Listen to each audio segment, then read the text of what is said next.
Hi, my name's Siona, and today I'm going to be talking about proton exchanging membrane fuel cells, also known as PME fuel cells.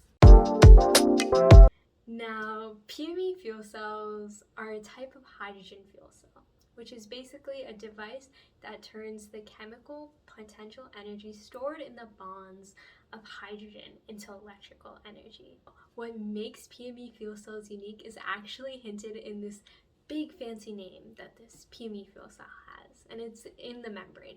But I'm going to get more into that and how it exactly aids in this reaction a little bit later. PME fuel cells have been circulating in the news for all sorts of accomplishments that have been made utilizing this system, such as G&K Aerospace creating the first liquid hydrogen fuel system for an aircraft, or Ballard Powered Systems creating the world's first hydrogen-powered ferry. While PME fuel cells are being looked into today to meet future demands in clean energy, it's actually not a new technology.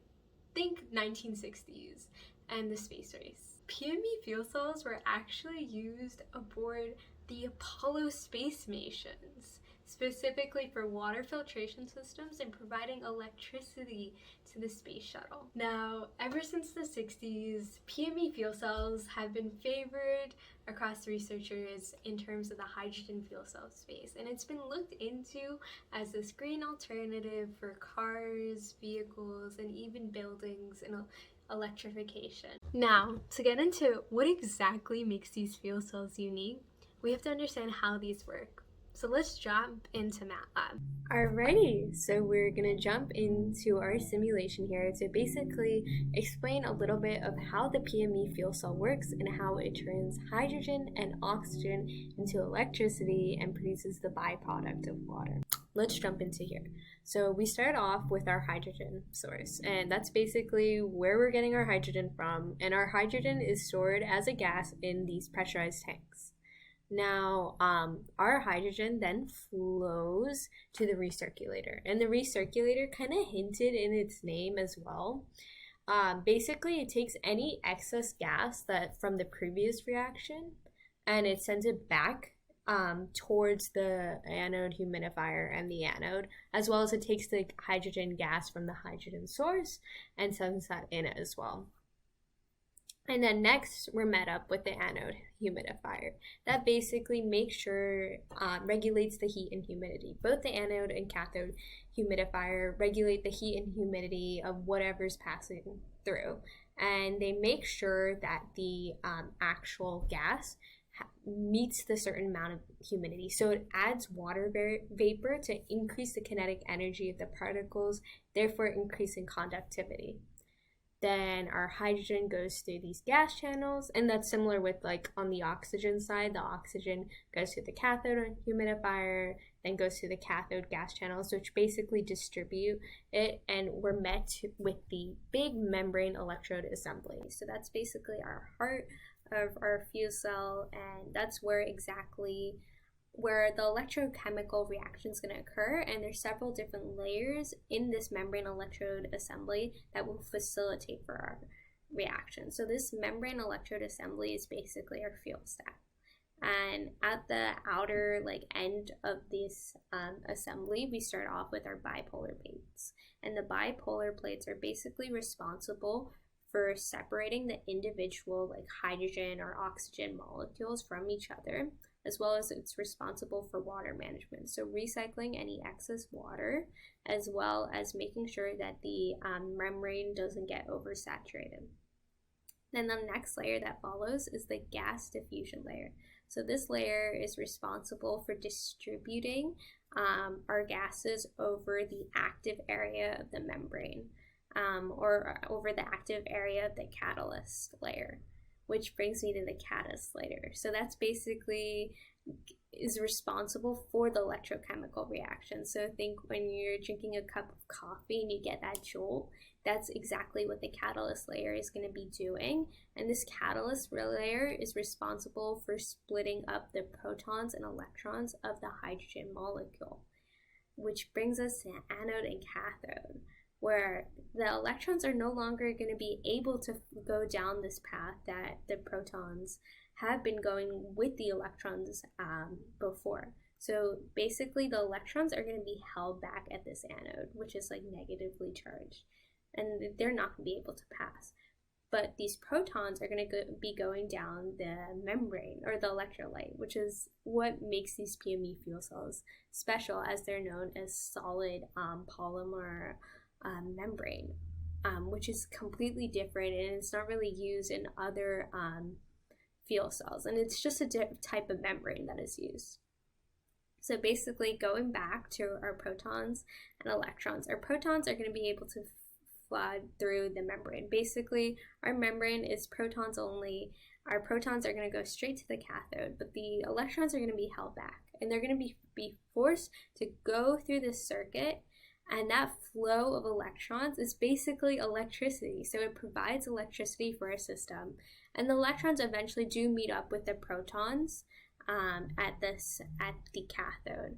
And at the cathode are a hydrogen molecule. Both the protons and electrons come together, and they come together as well with this oxygen to produce the byproduct of water. That water is going to flow out through the cathode exhaust, and any extra hydrogen will flow back out to the anode exhaust. And basically, these systems are responsible for maintaining pressure in the system, as well as releasing any excess materials. So our cathode is exhaust, like almost think of it in a hydrogen car. The water will be like going out of the tailpipe as it's the byproduct. So the extra water will be released. That's how we produce electricity. But we have one more system in place to make sure this whole reaction ends up running well, and that's our cooling system. So in our cooling system, there's a coolant, and that coolant is responsible for absorbing any excess heat from any of the systems to make sure that our whole entire system doesn't overheat. And as I was mentioning earlier, humidity is crucial, as well as temperature, as it helps in facilitating those reactions, as well as it can play a big role in conductivity. So our cooling system basically is almost like the snow plowers that come in and make sure that the roads are clear for our hydrogen and oxygen molecules to go through this process, and for us to end up with the end result of electricity and have the byproduct as water. We can actually track of how our coolant system is operating at the time, and basically I've plotted the temperature in the fuel cell, as well as plotted the coolant pump mass flow rate. So we can see overall the temperature stays pretty steady. There are some spikes, but it stays around this 80 degrees Celsius mark. Therefore, our cooling system is doing a good job. And we can actually see where these spikes in the need for coolant occur, and we can see that it happens around like the 400 second mark, as well as back here. So that gives into thought maybe this is more towards the end of the reaction. It's at the beginning and the end of the reaction that we see there are these massive pulls on the coolant pump mass flow rate.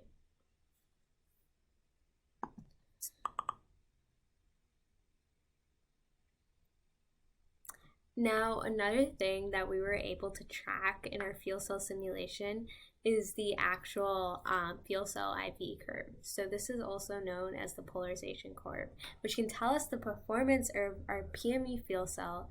Therefore, we can compare it to other fuel cells and seeing how exactly is our fuel cell doing. So basically, this curve tells us the cell voltage per current density. So it's saying, as we increase current density, how does the cell voltage react? And as we can see, that it actually decreases. Now, in my article, I go more in depth of how to actually read this chart. So I will leave a link below in the description. Okay, so to recap, PME fuel cells, proton exchanging membrane fuel cells, are a type of hydrogen fuel cell.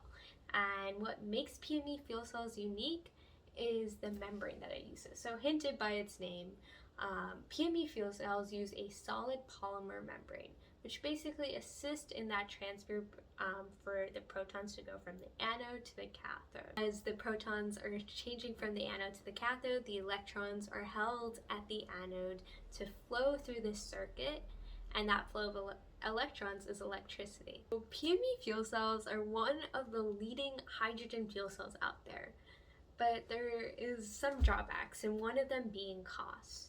So right now, PME fuel cells are costly because of their catalyst, as they utilize a platinum catalyst. Now, platinum catalysts are like the gold standard of catalysts due to how they bind the molecules. But due to that low amount of platinum readily available, this makes producing PME fuel cells more expensive. Therefore, more research is needed into how do we produce a lower cost catalyst. To take away, PME fuel cells. They are an interesting hydrogen fuel cell out there that's leading, but there still needs some research to be done. It will be interesting on how this green alternative plays a role in shaping our future.